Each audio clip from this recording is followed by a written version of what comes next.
So we've got two responses we have to look at and be able to compare. And these two responses are great for us because they're different. One's hard power, one's soft power. Indonesia, along with the US and Australia forming Detachment 88, that's one type of response. And Australia with the schools in Indonesia are very different. You can contrast the two if you get asked to compare and contrast. A few cartoons that go to the nature of terrorism.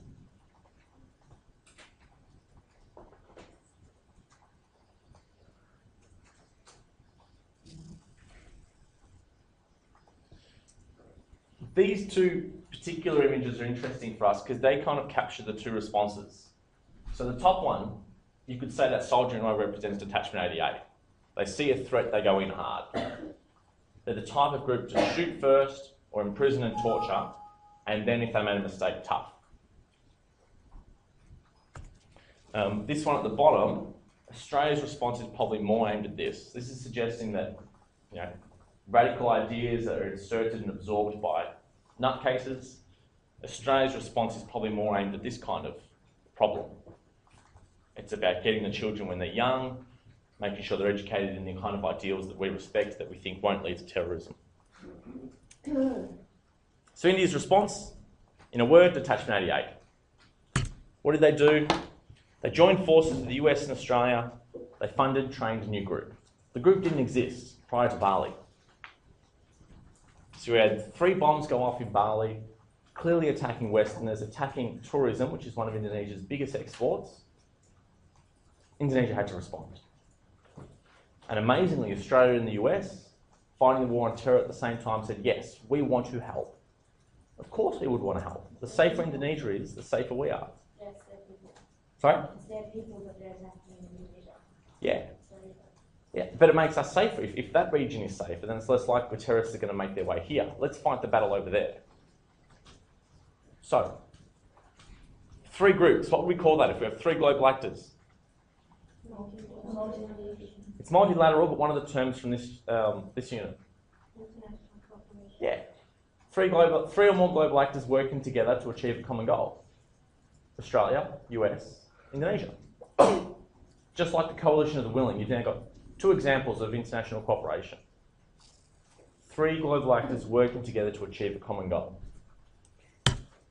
It's called Detachment 88. Now, I thought the 88 referred to the number of Australian victims. It turns out I was wrong. I did some more research. It turns out that when they formed it, someone misheard. It's supposed to be ATA, and when it's pronounced in Indonesian, it sounds like 8, and the person who heard the police commissioner thought it was 88. He said, great idea, we'll call it Detachment 88. And all of his inferiors were too intimidated to correct him, and so it became Detachment 88. Because he was like one of those big, strong, senior military guys. And he said, like anti-terrorist authority or something like that. It was an acronym for something else. But someone kind of pronounced it with an accent and he misheard it. But it was like 6 months later that anyone said, what does the 88 stand for? And it didn't relate to what it was supposed to be, but they were already too far down the track. Very simply, it works with the Indonesian police, other departments and agencies. We know what it does. It hunts down terrorism. And in our case, JI, Jemaah Islamiyah. They investigate, they capture, they interrogate, they torture, and they kill. And they've been very effective thus far. Actually, before we get to that, let's see why it was created.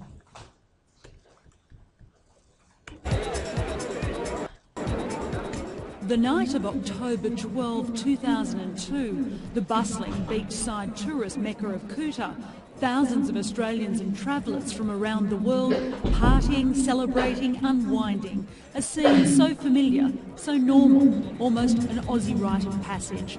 Just after 11 p.m, that all changed.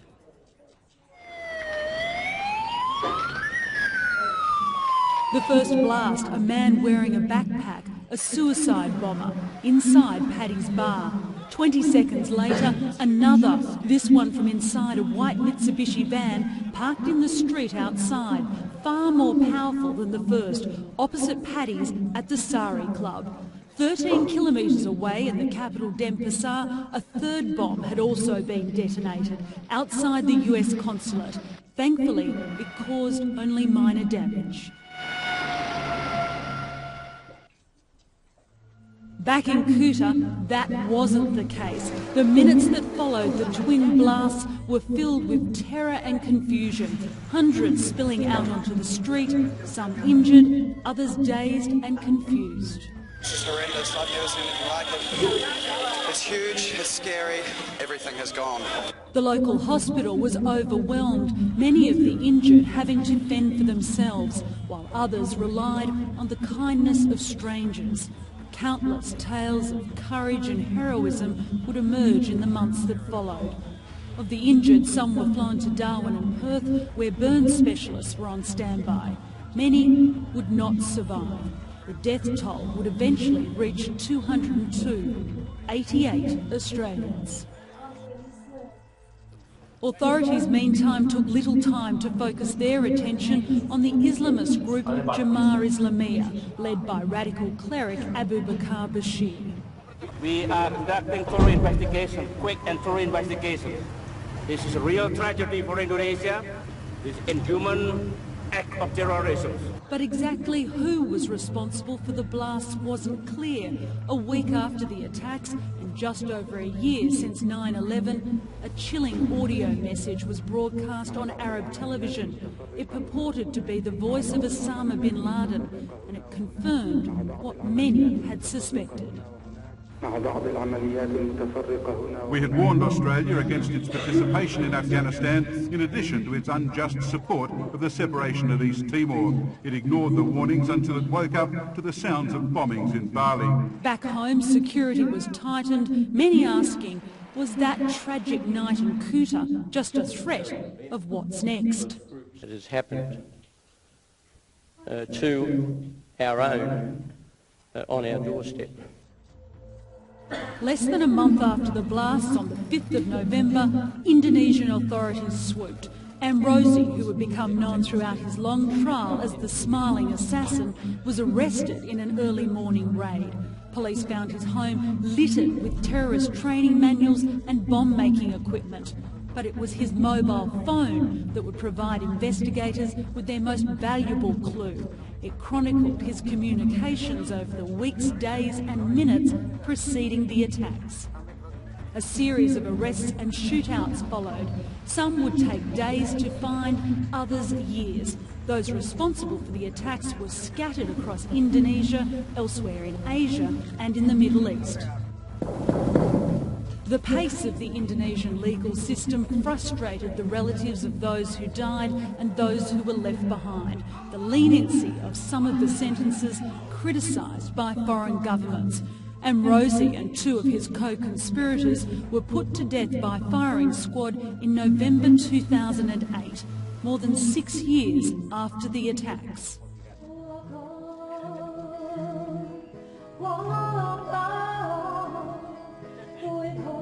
The site of the tragedy is today a memorial, a place for those who survived and the relatives and friends of those who didn't to come together. Many, though, weren't with their loved ones on that Bali holiday 10 years ago.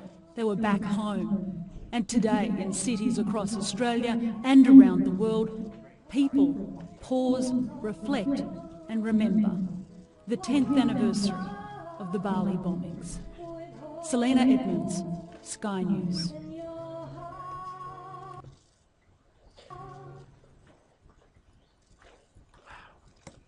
So that's what Detachment 88 was created in response to.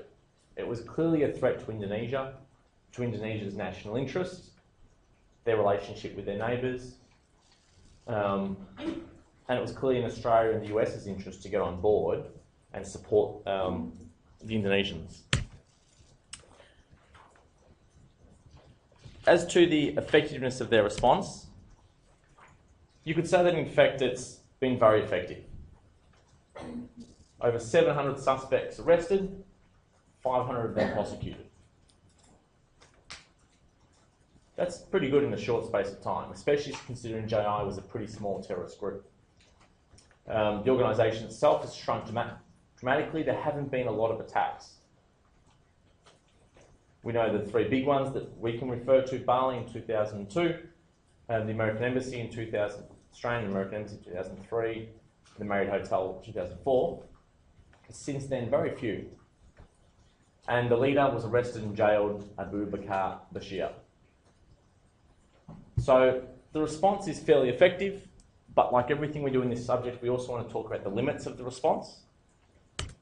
So some of the limitations: there's concerns with Detachment 88. They're human rights abuses. Because they go in hard, because they go in firing, they often kill people who had nothing to do with JI, but they also arrest and torture people to get information from them who might not be terrorists. And when we look at Indonesia as a state terrorist actor, that's what we're going to be looking at. Indonesia in West Papua, arresting, torturing, imprisoning and killing independence leaders. And there's a concern that we're complicit in these actions. Because we fund and train Detachment 88, we have to bear some responsibility. If we're funding them and we know they're doing this, then how do we respond? Do we withdraw our funding, withdraw the training? Well, because if Detachment 88 keeps abusing human rights, there's a chance we will withdraw the funding of the group. The human rights abuses. Oh, sorry, yeah, that should really just link to the human rights abuses are the concerns. It's the torturing that's the concern. So it's the way they conduct themselves is the limit to their effectiveness. Concern that they might act out. Detachment 88, Well, you could say they already are when they're. No, there have been calls in Indonesia to have them disbanded because of how much power they have. But I can't see that happening at all. And nor would Australia support that. I think we want them to exist because they do our dirty work for us. We can't torture Indonesian suspects. They can. Yes? Is it also public opinion that would be a limitation? Well, that's what that links to, yeah. Once you start getting all these videos coming out of the human rights abuses, public opinion shifts. And that's why there are calls in Indonesia to have them disbanded. It's public opinion that's shifting. And it's Australian politicians, like, I won't open the link, but it's a letter to Minister Carr, I think. Him talking about how we need to make sure what we're doing is legitimate and isn't violating human rights. So yes, public opinion can turn both in Indonesia and here. Do they attack civilians? I would say yes. I'd say what they do in West Papua is definitely against civilians. So are they a terrorist movement? Not them, the state, because the state orders them. So they're a body of the state. They're like the Australian Federal Police. So the Australian government would be considered a terrorist? Well, that's the question. To what extent are we complicit? Now, I don't think you can go so far as to say we're the terrorist state. All we do is fund them. We don't order them to go to certain places. But I'd say we're complicit. And I'd say we're probably comfortable with that as well. Well, if it stops another Bali, then maybe we need to sacrifice a few innocents. Well, no one took the bait. All right. Some stats which can be useful. Numbers. Became operational in 2003. It has 400 personnel. That's not a lot. That's a fairly small elite force. And they're trained by the best in the world, by the way. The Australian Special Air Service and the US groups that train them are renowned for what they do. Really, they're considered amongst the best. They're elite. 35 million? 35 million, correct. Not $35. That wouldn't go far. So since 2004, or in 2004, we've pledged. So you could say, Is that a lot? you could say tens of millions. You could actually use the figure $35 million over 5 years, or you could just say we paid for the training facilities. But it's a substantial amount of money. The US is also implicated. Claire, I wonder if I've got your attention today. Whatever else it is that's distracting you. Leave it alone. The US is clearly involved by their own admission, and they're contributing funds. Since its inception, 90 suspects have been shot dead during operations. So this means during a raid, during an attack, they're shooting dead suspects rather than capturing them and imprisoning them. I'm sure many of them would be in firefights where the terrorists shoot back. I think some of them would be executions as well, where they're told, we don't want to capture these particular people. We won't be able to prosecute them. Better to take them out. Because they operate in such secrecy, it's really hard to prosecute or follow up with Detachment 88. And there's an interesting case in 2010 where some activists from West Papua, they threatened to unfurl a flag. That's it. They threatened to hold a flag up in front of Susilo Bambang Yudhoyono, and in response, Detachment 88 arrested them and tortured them for something like 20 days. Unfurl, to hold up a flag, to roll it out. So their crime was to hold up a flag. It's illegal to hold that flag up in Indonesia, the West Papuan flag, but they were arrested and tortured. That's a pretty severe consequence for... Was that the West Papuan flag? Yeah, it was the West Papuan flag. It's called the Morning something. Morning Star. The Morning Star flag. They're pretty serious. These guys don't muck around. 21 activists arrested and tortured for several weeks. Okay. In contrast, Australia's response. Very softly, gentle. Look how friendly they are together. Who's the one on the left, though? I've forgotten his face. Yeah. I don't know. Sure, that's what I was focusing on too. Australia and Indonesia, bilaterally, combating Islam. We're not hunting down the terrorists. We're not shooting, imprisoning, torturing. We want to combat the source. We want to combat radical Islam itself, the idea. So very simply, what do? We fund schools. We've gone over this in the past. We spend money in Indonesia as part of our aid program. So Australia spends between $2 and $3 billion on foreign aid. In this case, we've spent about $500 million over a few years, and we built schools all over Indonesia. Now, someone who doesn't understand the complexity of this issue would say, well, this is ridiculous. Build schools here. Improve the schools here. But the idea is to combat the threat before it gets here. If bombs started going off in Sydney and Melbourne and Adelaide, it would cost us way more than $500 million in lost tourism. Way more than that. So in some ways, it's saving us money by having a secure state here, by securing the threats over there. Right, let's watch. So this is Indonesia's response as well, not just Australia. Or because Australia initiated. Yeah. Depends how you're using it. If I was answering the question in this section here, in Area of Study 4, and I was doing a compare and contrast, I'd say Indonesia, hard power Detachment 88 versus Australia's soft power schools. But if you get like an evaluate Indonesia's response to terrorism.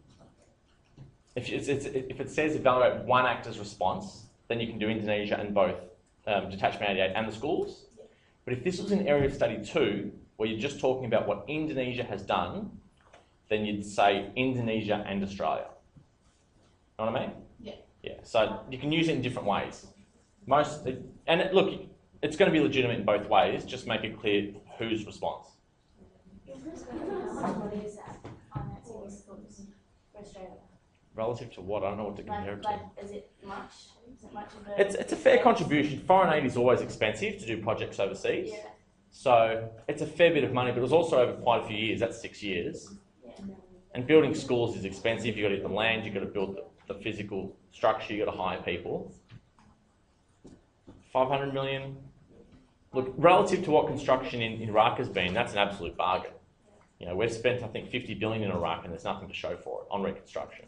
So this isn't bad in terms of what we're getting returned for our buck. Yeah. And to see what we're actually getting. Oh.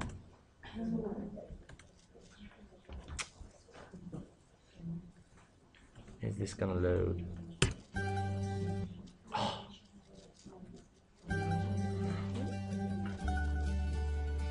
Nama saya Agit Nurbahita Salsabila. Saya biasa dipanggil dengan teman-teman saya Agit. Sekarang saya duduk di bangku kelas 8B. Saya bersekolah di MTS Negeri 1 Atap Balaraja. Ya. Saya senang sekolah di sini karena mempunyai teman yang baik dan guru-guru yang ramah.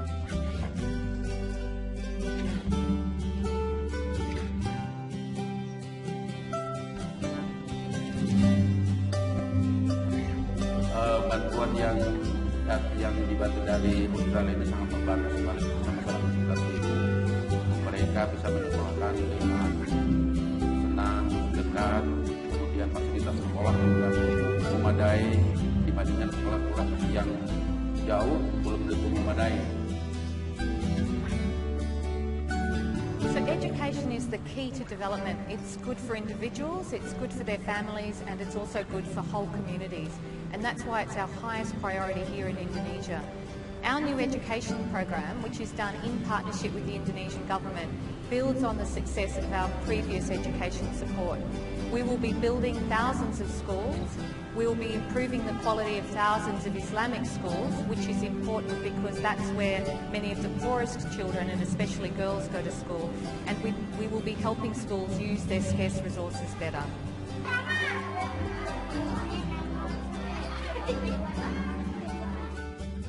Mengapa cita-cita saya ingin menjadi guru agar bisa menuangkan sedikit ilmu kepada orang-orang.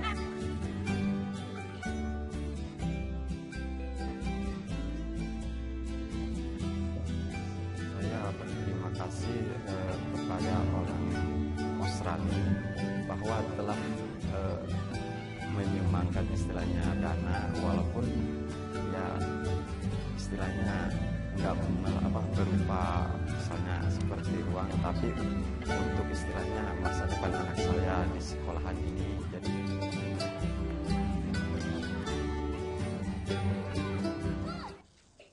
So we've built these schools in part out of our humanitarian beliefs, helping others who need help, but also because it's in our interests, because we can start to combat the cause of terrorism, get these kids before they become radicalised, and therefore they're less likely to join JI. If they're also more trained, then they're less likely to join a terrorist group as well. If government changes, does that aid contribution stay the same? Interestingly, about a year ago, Tony Abbott said he was going to scrap, cut aid right back and scrap the whole schools program, and about a week later, he retracted the comment. So I think he made the comment in reply to a question because it sounded very popular, and then his party informed him of what the program was about, and he said, no, we'll keep this. This is a good one, which is good. I'm glad they're keeping the program. Okay. It's hard though. Politicians are on the spot all the time. I'm not a big fan of his, but it's a hard job. Really difficult. All right. The effectiveness of our program. Very difficult to say this early on. It's a long-term program. We probably won't see the benefits for 10 years. We might not actually see the benefits. It's going to be hard for us to know how many of these young people are being approached by JI or recruited and rejecting that recruitment because of the beliefs they've got from these schools. So education is always hard to measure. If we introduced a whole new education system for primary schools, we wouldn't be able to measure the benefit for about 15 to 20 years until these people become adults. It's the same with this program. So it's difficult to say. So do we acknowledge that? Yeah, say it's hard to measure the progress because it's about stopping the causes. But you can certainly allude to the 2,000 schools that have been built. You can allude to cultural change. You could allude to JI having less of an influence in the area. You could talk about the closer relationship between Australia and Indonesia. So, yes, recognise it's difficult to measure this type of response because it's aimed at long-term benefits. Do you think because Australia funded the schools, then kids would like Australia and not want to target Western? Not really, but I think they'll be raised with values that are less radical. So they won't be taught a version of Islam which is radical and violent and full of hatred. Yeah. They'll be taught the other version of Islam, which is about the true beliefs. If you read the Quran, the Quran's very similar to the Bible. They're almost identical in so many ways. The parent was like thanks to Australia. Well, that's true, yeah. Yeah. Although he was probably, it was an Australian program. Probably Yeah. said something different. It's just changed. Subtitles. Death to Gillard and all the people. Thank you, Australia. No. All right. The questions I have for you. There's more than normal, but they're one-word answers. They're all one-word or two-word answers. Are there no limitations? No. There were no limitations. That's correct. Well, the limitation, I guess, is that it's hard to measure. It's that we don't know what the benefit will be. It might not work. So yes, the first 12 are all just one-word answers, or two-word, no full sentences. And you've got the PowerPoint on my classes if you don't want to actually fill it in. Quite a few of these questions relate to the two readings in the PowerPoint that I skipped through. So you will need your subject reader. They're both very short readings. Each one is 1 page. It's 1 page on Australia and the schools, 1 page on the forming of Detachment 88. So either have the subject reader next to you or open the digital copy. Go. 12 questions. The last one is an extended response.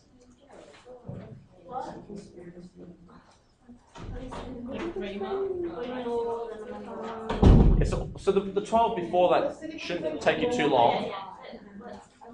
The last one is an extended response. It's actually a legitimate question that you're likely to get.